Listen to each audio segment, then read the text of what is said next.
Technology बहुत तेजी से आगे बढ़ रही है। एआई हो, क्रिप्टो हो, एनएफटी हो या मेटावर्स और रोबोट्स, दुनिया में सभी देशों में उस टेक्नोलॉजी को जानकर समझकर तुरंत उतनी तेजी से उसके उपयोग करने के कानून नहीं बन पाते हैं, नहीं बन सकते हैं। सरकारें जल्दी से कानून नहीं बना सकती। हो सकता है प्रशासन में ज़्यादातर नई टेक्नोलॉजी को जानने वाले, समझने वाले और अपनाने वाले युवान कम होते हैं। मतलब राजकारण में टेक्नोलॉजी को जानने वाले इंजीनियर्स बहुत कम आते हैं, क्योंकि उन्होंने इंजीनियरिंग तो अपने पैशन को फॉलो करने के लिए किया होता है, न कि राजकारण में आने के लिए। इसलिए टेक्नोलॉजी के कानून बनने में देरी होती है। जब तक उसके दुरुपयोग दिखाई देते हैं, बहुत देर हो चुकी होती है। दुनिया में वो नई टेक्नोलॉजी कुछ इस तरह से फैल चुकी होती है कि उसको रोक पाना नामुमकिन सा बन जाता है। यही चीज हम सभी अब तक देखते आए हैं टेक्नोलॉजी की सभी इंडस्ट्रीज में। यही सोशल मीडिया के टेलीग्राम के साथ भी हुआ। टेलीग्राम के संस्थापक पावेल डुरोव जी की गिरफ्तारी एक रहस्यमय कहानी बन चुकी है। जुर्माना देकर छूट जाना यह कोई पहली बार नहीं हुआ। दुनिया की सबसे लोकप्रिय मैसेजिंग सेवाओं में से एक टेलीग्राम है। टेलीग्राम के संस्थापक और सीईओ मिस्टर पावेल डुरोव जी की फ्रांस में हुई गिरफ्तारी ने वैश्विक स्तर पर हलचल मचा दी है। इस घटना ने न केवल इंटरनेट टेक्नोलॉजी इंडस्ट्री को हिला दिया है, बल्कि अंतर्राष्ट्रीय राजनीति और व्यक्तिगत स्वतंत्रता के मुद्दों पर भी गंभीर सवाल खड़े किए हैं। जानते हैं कहानी क्या है और छिपा हुआ रहस्य या सत्य क्या हो सकता है। परंतु पहले मेटा मित्र में सुस्वागतम।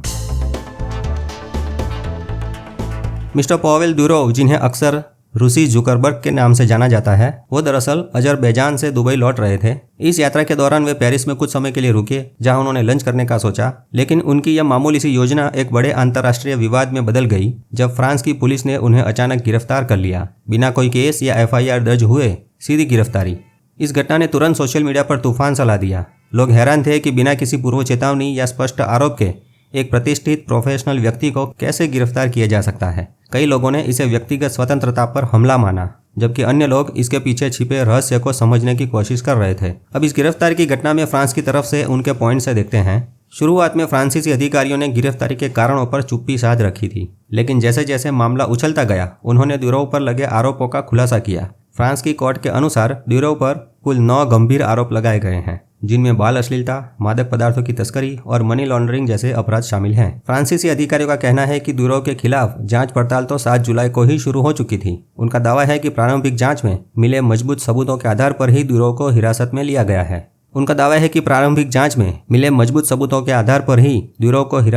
गया है। हालांकि इन आरोपों की प्रकृति और टाइमिंग ने कई लोगों को संदेह में डाल दिया है। मित्रों, इंटरनेशनल लेवल पर एक और बहुत बड़ी चीज छिपी हो सकती है। कुछ और थियरी भी निकल सकती है, सत्य कुछ और हो सकता है। वीडियो को आगे बढ़ाते हुए आइए जानते हैं कि इस घटना के पीछे छिपा हुआ रहस्य क्या हो सकता है। अब जबकि फ्रांस अपने आधिकारिक बयान पर कायम है, तो वहाँ यूरोप और अमेरिका में एक अलग ही कहानी चल रही है। इस वैकल्पिक सिद्धांत के अनुसार मिस्टर डुरोव की गिरफ्तारी एक बड़ी अंतर्राष्ट्रीय षड्यंत्र का हिस्सा हो सकती है। इस थियोरी के सिद्धांत को जानने से पहले बैकग्राउंड पर एक नज़र कर लेते हैं। भूतकाल में मिस्टर डुरोव जी 10 साल पहले रशिया से भागकर फ्रांस आने के बाद पहले फ्रांस में रहते थे और फिर दुबई में रहने लगे थे। डुरोव के बारे में कहा जाता है कि वह अमेरिकी जासूसी एजेंसी सीआईए के लिए काम कर रहे थे। सीआईए के कहने पर ही डुरोव ने पुतिन के साथ मीटिंग करने की तैयारी की थी। सीआईए की योजना बाकू शहर में डुरोव के साथ बैठक में पुतिन जी को उड़ा देने की थी। मिस्टर पुतिन के लोगों को शक न हो, इसलिए डुरोव और उनकी गर्लफ्रेंड, जिनका नाम है यूलिया, 2 ही लोग पुतिन जी से मिलने जाने वाले थे। कहा जाता है कि प्लान यह था कि इस मीटिंग से पुतिन की लोकेशन का पता चल सके। डुरोव की पुतिन से मुलाकात से कुछ मिनट पहले अमेरिका का सीआईए हमला करेगा और पुतिन को मार डालेगा। अब गर्लफ्रेंड जूलिया जी इजराइल देश की जासूसी एजेंसी मोसाद की एजेंट है और पूरी तरह से टैलेंटेड है, ट्रेंड है। इसलिए खतरे की स्थिति में वो डुरोव जी को सुरक्षित निकालने के लिए जूलिया को भी साथ भेजा गया था। पूरी योजना बिल्कुल सही बनाई गई थी, लेकिन पुतिन जी चतुर निकले। मिस्टर पुतिन जी ने मीटिंग होने से पहले ऐन मौके पर डुरोव जी से मिलने को इनकार कर दिया। मिस्टर डुरोव जी की मिस्टर पुतिन जी के साथ मीटिंग नहीं हो पाई। अमेरिका का पुतिन को उड़ाने का प्लान नाकामयाब रहा। पुतिन जी जिद्दी हैं और अपने साथ विश्वासघात करने वाले किसी भी गद्दार को नहीं छोड़ते हैं, ऐसा देखा गया है। इस तरफ अमेरिका को लगा कि रशिया को डुरोव के सीआईए के साथ कनेक्शन होने का पता चल गया है। टेलीग्राम वाले मिस्टर डुरोव जी जो हैं वो अब रशिया के रडार पर हैं। रशिया से मिस्टर डुरोव की जान को खतरा हो सकता है, इसलिए डुरोव जी को फ्रांस की जेल में भेज दिया गया ताकि उन्हें जेल में सुरक्षित रखा जा सके। फ्रांस ने रशिया के ऑफिसर को जेल में मिस्टर डुरोव को मिलने की इजाजत नहीं दी थी। रशिया के ऑफिसर जेल में कैद किए गए हुए मिस्टर डुरोव जी को मिलने गए थे, परंतु फ्रांस ने ये इजाजत नहीं दी थी। मित्रों, टेलीग्राम के बारे में एक आर्टिकल गुजरात समाचार न्यूज़पेपर में आया था। 29 जून को अहमदाबाद के एडिशन में 12वें पेज पर यह आर्टिकल है। गुजरात समाचार की वेबसाइट पर भी सीधे पढ़ सकते हैं।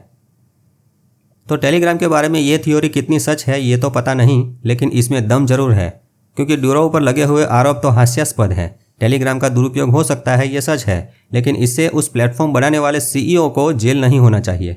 व्हाट्सअप, फेसबुक, ट्विटर, जीमेल, उसका इस्तेमाल भी अपराध के लिए किया जाता है, लेकिन उसकी वजह से उन कंपनियों के मालिकों को जेल में नहीं डाला गया। ड्यूरोव के पास फ्रांसीसी नागरिकता है, यह देखते हुए कि फ्रांस ने आगे बढ़कर उसे यूरोपियन संघ की नागरिकता दे दी है। अगर उन्हें पकड़ना होता तो बहुत पहले ही ये काम हो सकता था। इस बात से ये स्पष्ट रूप से दिखता है कि टेलीग्राम वाले ड्यूरोव के खिलाफ लगाए गए आरोप तो सिर्फ खोखले बहाने लगते हैं। कोई भी सरकार ऐसा नहीं करेगी, और निश्चित रूप से फ्रांस जैसा अभिव्यक्ति की स्वतंत्रता में विश्वास करने वाला देश तो बिल्कुल नहीं करेगा। यूरोप में कोर्टों का समूह भी इंसानों की अभिव्यक्ति की स्वतंत्रता के पक्ष में है। अब इस केस के बारे में एक बात देखी आपने, वहाँ केस कितना फास्ट चलता है। 25 अगस्त को गिरफ्तार हुए, 28 अगस्त को कोर्ट में पेश किया गया और फिर 5 मिलियन यूरो यानी कि लगभग 46 करोड़ रुपए के बराबर की भारी जमानत पर रिहा भी कर दिया गया। अब उनको सप्ताह में 2 बार पुलिस स्टेशन में हाजिरी देनी है और फ्रांस देश छोड़कर कहीं नहीं जा सकते। टेलीग्राम पर जो मैसेज एक दूसरे को भेजे जाते हैं उनको बीच में कोई भी व्यक्ति खोलकर नहीं पढ़ सकता, क्योंकि उसको डिक्रिप्ट करके लॉक किया जाता है, मानो ऐसा ताला जो बिना चाबी के ओपन ही नहीं होगा। और सरकारों को ये चाबी चाहिए। डिजिटल अधिकारों के लिए लड़ने वाले ग्रुप की तरफ से एडवोकेट मिस्टर नतालिया जी ने दावा किया है कि ड्यूरोव जी को एक समय तो मजबूर किया गया था कि भाई टेलीग्राम की वो चाबी दे दे, ये चाबी मुझे दे दे ठाकुर, है ना, ऐसा कुछ। मजबूर टेलीग्राम की वो एन्क्रिप्शन की देने के लिए, मतलब वो चाबी देने के लिए बहुत दबाव डाला गया, मजबूर किया गया था, ताकि सरकारें बैकडोर से वो सर्वर में एंट्री ले सकें या फिर एक सॉफ्टवेयर बनाकर सॉफ्टवेयर को कनेक्ट करके जिसके भी चाहे उसके पर्सनल मैसेजेस पढ़ सकें और अपनी सत्ता बनाए रखने के लिए राजनीति करती रहें। तो टेलीग्राम ऐप कितनी महत्वपूर्ण है उसका अंदाजा आप लगा सकते हैं।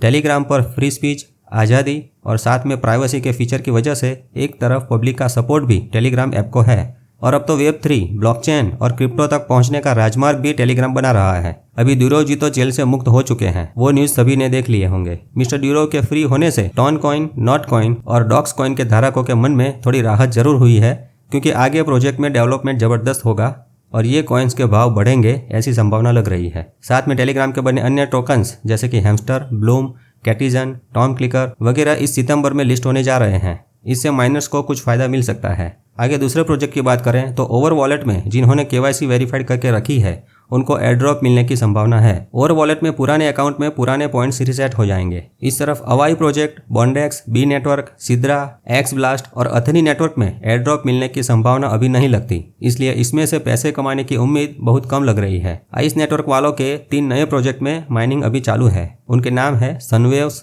कॉलफ्लुएंट और सोसिस मीम टोकन्स। अब इन तीनों से कितना फायदा होगा वो तो समय ही दिखाएगा। इसलिए टेलीग्राम के डॉक्स टोकन्स के बाद अब सबकी उम्मीदें हैमस्टर के साथ ज्यादा जुड़ी हुई हैं। तो भाई आप सभी को फ्री वाले हैमस्टर टोकन से ज्यादा प्रॉफिट मिले और सितंबर महीने में ही मिले, ऐसी शुभकामनाओं के साथ वीडियो को समाप्त करते हैं। परंतु ठाकुर आप तो मेटा मित्र से जुड़े ही रहें और दिल से कहें मेरा मित्र मेटा मित्र।